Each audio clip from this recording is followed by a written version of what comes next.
Well, ladies and gentlemen, what a crazy, crazy, crazy night it was last night. It was almost too easy. I mean, we were tracking it. You look at the betting, like Trump never even came close to trailing. There might have been a little dicey points with some people not realizing with Pennsylvania, Michigan, Wisconsin. What happened last night, at least what I think happened, was they dumped the day of votes in the liberal counties like Pittsburgh and Philadelphia and Pennsylvania. That's why Harris went up, but Trump takes the lead. And there were some early results in Bucks County that were not good, but obviously it's come back and Trump is, I mean, it's every state and the margins are just absurd. And so I think, I mean, it seems pretty obvious right now. Michigan will be called for Trump. We would imagine at this point over 95% in. Trump is up by 2. Harris, it looks like, did make up a little bit with the early voting that they've counted there, but Michigan's going to go to Trump. Nevada's already been called by several outlets. It's going to go to Trump, 86% in. Arizona's going to go for Trump. It's only got 63% in, but based off of the other shifts across, and you know, there's every state is shifting to the right. Alaska's going to go to Trump. I would imagine Maine ends up going to Harris. They're probably going to call Maine. I don't know if other states have called it. But yeah, you take a look at the shift from 2020. My goodness, man. I mean, to be like some of the craziest things, if you look at it, Texas is a 14-point victory for Trump. Florida is a 13-point victory. And the thing with Florida, we were going into election night, and we were saying that, well, it's not really reflective of the rest of the country in terms of the shifts. Turns out it was, at least a little bit. Now, not, you know, the Rust Belt was still close, but a 3-point win in Pennsylvania, I'm surprised Trump got up to 3 or like 2.5, whatever it ends up being. Michigan, a 2-point win. Wisconsin was very, very close, actually, looking at it. Looks like around a 1-point win there, maybe a little bit less, but still, man, I'm surprised, like the margins in Texas, the margins in New Jersey. New Jersey, if you round it down to 4-point win for Harris, she was just a horrible candidate. She really was. And the other thing people are talking about right now is the popular vote. Trump's gonna win the popular vote for sure.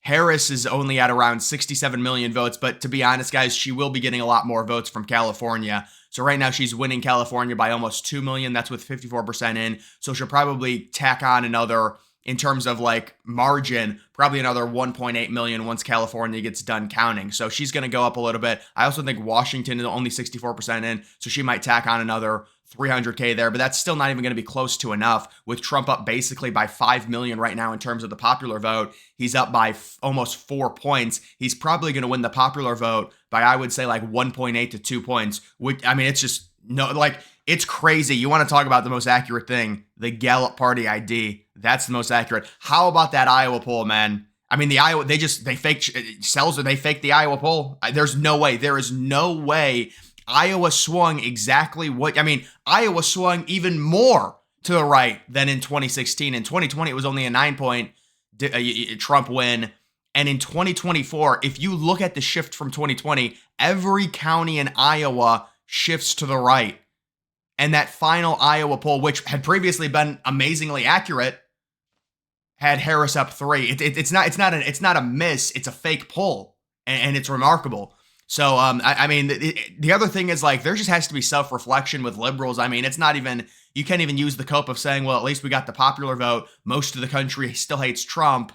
This was just, it was an annihilation. There was never a time. I mean, if you take a look at the betting here, obviously Trump, you take a look state by state, Trump's going to win Nevada. Trump's going to win Arizona. Obviously, Georgia's been called. Pennsylvania. Trump's going to win Michigan. Trump's already won Wisconsin. Maine is like the only thing. No, Harris is going to win Maine. I would agree with that. Alaska, Trump's going to win. Yeah, these states are pretty much over. But like, there was zero adversity when it comes to this. If you just look at this, and this is what I was watching last night, I mean, Trump was up the entire time. The lowest Trump got was at 650. So that's honestly speculation based on bad exit polls. And how about those crazy exit polls? I saw those exit polls on CNN where they said the number one issue with 35% was democracy.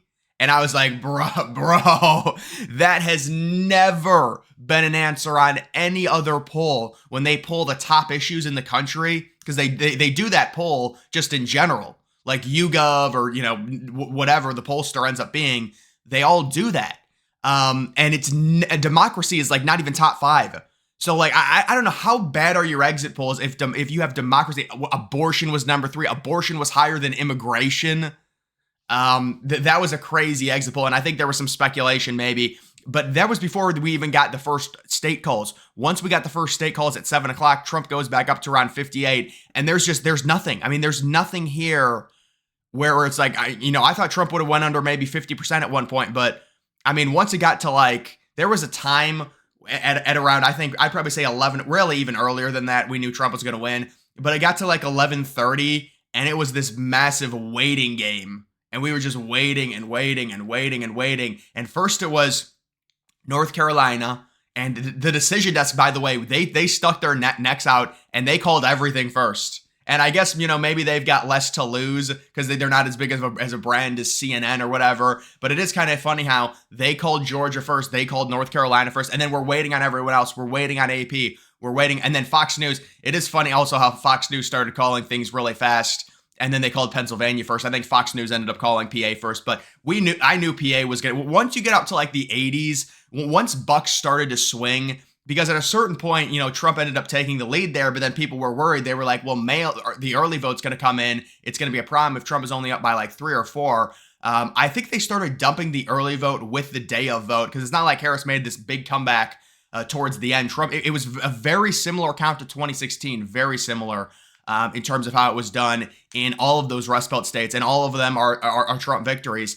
But it's just, it was a thumping, and it started with Florida. And I remember somebody telling me when I was going through Florida, and because Florida counted, they were the first major state to count, and with how fast they counted, somebody was like, there's 80% in. Trump was up by 11. The Panhandle wasn't in yet. The Republican Panhandle, and Florida swung 13 points, man. A 13-point win in Florida. Every county in Florida shifted to we knew that was going to happen. We based off of 2020, but still, really the only places that shifted to the left looks like some suburbs in Atlanta. Fulton a little bit. Well, no, maybe Fulton did, but there were some suburbs there. Pretty much every county in Ohio shifts Republican. And Trump ended up winning Ohio very easily. Moreno wins Ohio very easily. Ted Cruz wins Texas very easily. So I mean, my takeaway is I'm just shocked at how easy it was for Trump. Like it was very, very, very easy. And it is kind of surprising. It looks like, well, we'll see what the final count ends up being, but it does look like Wisconsin and Michigan will be decided within a point. Not surprised at that, but I would be surprised if Wisconsin was closer than Michigan. And there was so much work that was put into Pennsylvania, and you can tell because Trump wins Pennsylvania by around 3.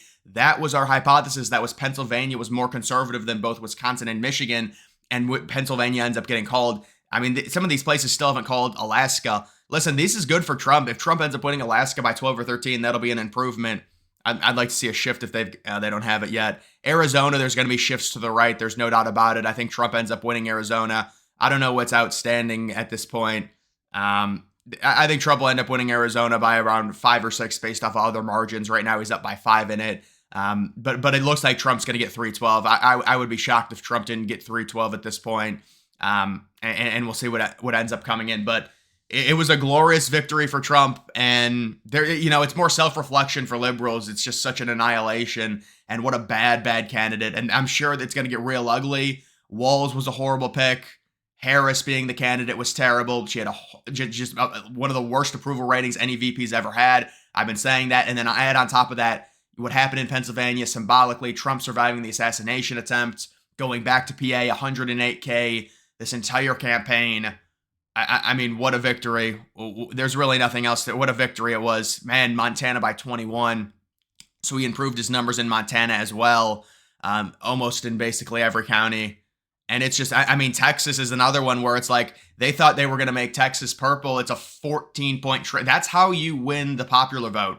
When you win Texas by 14 and not by 6 or 7, this is how you win the popular vote. You win Florida by 13. You're competitive in New Jersey. You lose New Jersey by 4. New York is a 12-point loss. I think that might be 11 if you round it down. It's either 11 or 12, but I said 12 and a half. I said 12 and a half to 13, and that's another polling miss by the pollsters in New York. It's the same thing over and over again. Trump will go to his grave with pollsters in 3 straight elections underestimating him. Now, to be fair with Real Clear Politics, their underestimations in New York, it was bad because I think the final number was like Harris plus 18 or 19, and obviously he's only going to lose by 12.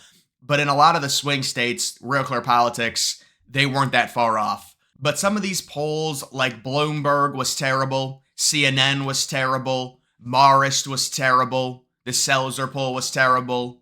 I mean, it's the usual liberal suspects, but it's just, it's every election cycle, they seemingly underestimate him. And, it's crazy that this election was this much of a blowout. I did think it was going to be, I thought it was going to be closer. I still thought Trump would get 312, but a lot of these margins are just, they're so crazy. I mean, Georgia did end up being, a 2-point win for Trump. North Carolina, a 3-point win. But it's just these Republican states swung so much, and a lot of these liberal states swung as well. And that contributed to a popular vote victory for Trump. But either way, guys, that is going to do it for this video. Make sure you follow me on X. Link to that's always in the description.